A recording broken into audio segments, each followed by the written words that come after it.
Hello বন্ধুরা, আমার নতুন ভিডিও আবার প্রত্যেককে স্বাগত।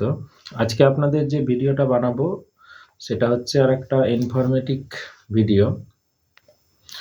আপনারা জানেন এই চ্যানেলটায় আমি ইনফরমেশন বিভিন্ন দিয়ে থাকি। তো সেরকমই একটা ইনফরমেটিভ ভিডিও আজকে দেবো, যেটা হচ্ছে WBJEE West Bengal joint entrance examination, যেটা প্রতি বছরই হয়। তো আমি আজকে তার বিভিন্ন তথ্য দেবো, যে এটা কারা ফর্ম ফিল আপ করতে পারে, এই ফর্ম ফিল আপ করলে কোন কোন জবে বা কোন কোন কোর্স আপনি করতে পারবেন, এবং এর জন্য কি যোগ্যতা লাগে, এবং এর পরীক্ষা 2025 সালে ফর্ম ফিল আপ কবে থেকে কবে পর্যন্ত হবে, পরীক্ষা কবে হবে, এই ডিটেলস তথ্যগুলো আপনাদের আজকে আমি এই ভিডিওর মাধ্যমে দেবো। এই চ্যানেলটা আমার ছোট চ্যানেল, আমার বড় চ্যানেল একটা আছে অলরেডি, আপনারা জানেন। তো এই চ্যানেলে নতুন যারা আছেন তারা অবশ্যই চ্যানেলটা সাবস্ক্রাইব করে বেল আইকনটা অন করে রাখবেন, এবং এই ধরনের যদি আরও কোনো সাবজেক্টের বা কোনো কিছু তথ্য আপনাদের লাগে আপনারা আমাকে কমেন্টে জানাবেন। আমি চেষ্টা করব সেই তথ্যগুলো পরবর্তী ভিডিওতে আপনাদের জানানোর। এবং বিশেষ করে WBJEE, নিট, জেনপাস, ANM, GNM এই রিলেটেডও যদি আরও ভিডিও কারো কোনোটা লাগে সেটা আমাকে ডিটেলস বলবেন। আপাতত আমি আজকে অল্প করে তথ্য দেবো। আপনাদের যদি কমেন্ট বেশি পাই, লাইক বেশি পাই, শেয়ার বেশি পাই, তাহলে পরবর্তী আমি বিস্তারিত আরও অনেক ভিডিও আনবো। তো চলুন ভিডিওটা শুরু করা যাক।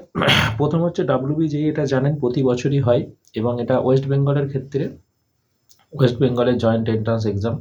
এর মাধ্যমে যেটা হয় সেটা হচ্ছে আপনার প্রথম কথা হচ্ছে যা ইঞ্জিনিয়ারিং অ্যান্ড টেকনোলজি যারা কোর্স করবেন সেটার জন্যে, ফার্মাসি কোর্সের জন্য, এবং আর্কিটেকচার কোর্সের জন্য। এর মধ্যে আবার অনেক পার্ট আছে, ভাগ আছে, সেগুলো আমি বিস্তারিত এখানে আলোচনা করছি না। মোট কথা এই রিলেটেড যারা কোর্সগুলো করতে চান, বিভিন্ন বিষয়ের উপরে ইঞ্জিনিয়ারিং করতে চান, বিভিন্ন বিষয়ের উপরে টেকনোলজি কোনো কোর্স করতে চান, বা ফার্মাসির যে কোর্সগুলো আছে D.Pharm, B.Pharm এগুলো করতে চান, বা আর্কিটেকচারের ওপর কোর্সগুলো করতে চান, সেগুলো করতে গেলে এই পরীক্ষাটায় প্রথম কথা বসতে হয়। এবং এখান থেকে যদি র্যাঙ্ক করেন, ভালো র্যাঙ্ক, তাহলে সরকারি বিভিন্ন কলেজগুলোতে আপনারা অ্যাডমিশন নিতে পারবেন। আর যদি র্যাঙ্ক ভালো নাও হয়, বেসরকারিতে ভর্তি হতে গেলেও এই মানে পরীক্ষাটা WBJEE-টা দিতেই হয়। এটা হচ্ছে ব্যাপার। তো আপনাকে এই পরীক্ষাটা বসতে হবে, না বসলে কিন্তু পরবর্তী সময়ে অনেক সমস্যা হয়। এটা হচ্ছে প্রথম গেল এই কোর্সটা দিয়ে কি কি কোর্স করা যায়।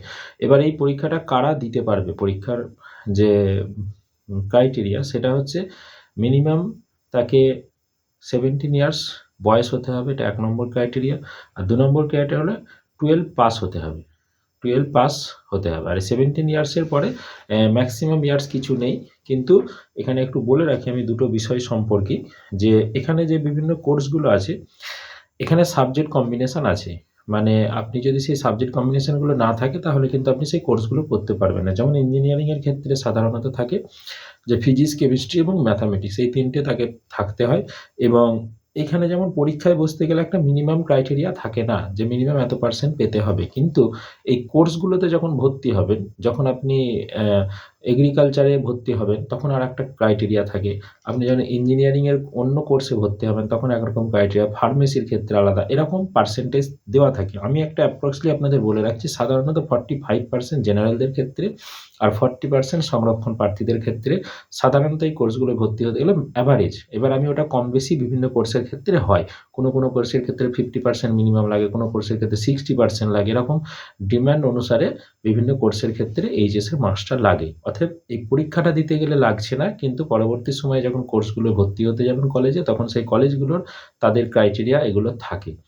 তো মোটামুটি মিনিমাম 60% যদি রাখতে পারেন, টোটাল অ্যাভারেজ 3টে সাবজেক্ট প্লাস অনেক কোনো কোনো কোর্সের ক্ষেত্রে ইংলিশটাও লাগে। তো ওভারঅল যদি প্রত্যেক সাবজেক্টে 60% এবং ওভারঅল 60%, তাহলে কোনো কোর্স আপনার আটকাবে না। এটা হচ্ছে মূল ব্যাপার। এবার যদি কারো 50% বিলো হয়ে যায়, সেক্ষেত্রে কোনো কোর্সের ক্ষেত্রে তারা হয়তো সুযোগ পাবে না। এটা একটা। আরেকটা হচ্ছে এজের ক্ষেত্রে, যেমন মিনিমাম 17 ইয়ার্স বললাম, কিন্তু ম্যাক্সিমাম এখানে পরীক্ষাটা দিতে গেলে লাগে না, কিন্তু কিছু কিছু কোর্সের ক্ষেত্রে ম্যাক্সিমাম ইয়ারটা থাকে 25 ইয়ার্স, কোনোটার 30 ইয়ার্স এরকম থাকে। তো ওটা আপনাকে একটু দেখে নিতে হবে, দেখে নিয়ে আপনাকে সেই ফর্মগুলো ফিল আপ করতে হবে।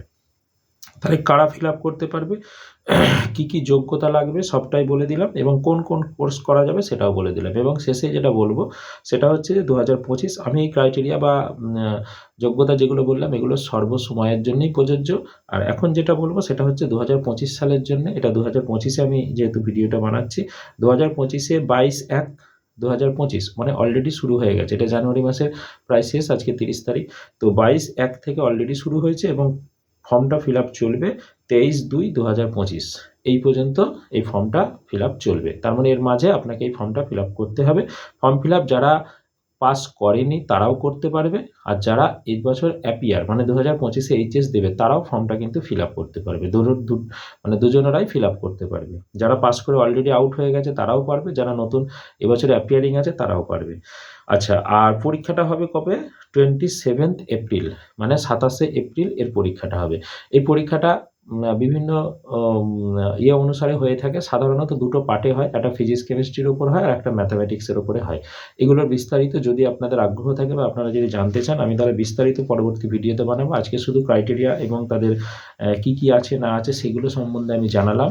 তো আমার যারা ছাত্রছাত্রী আছো বা যারা আমার সাবস্ক্রাইবার আছো, যদি তাদের কোনো আগ্রহ থাকে কমেন্ট বক্সে অবশ্যই কমেন্ট করো। আমি চেষ্টা করব সেই প্রশ্নগুলোর উত্তর দেওয়ার এবং পরবর্তী ভিডিওতে সেইগুলো তুলে ধরা, বা যেগুলো বললে তোমাদের সুবিধা হবে সেগুলোকে আমি হাইলাইট করব। ওকে, ধন্যবাদ ভিডিও দেখার জন্য। ভালো লেগে থাকলে অবশ্যই লাইক, কমেন্ট, শেয়ার করবেন।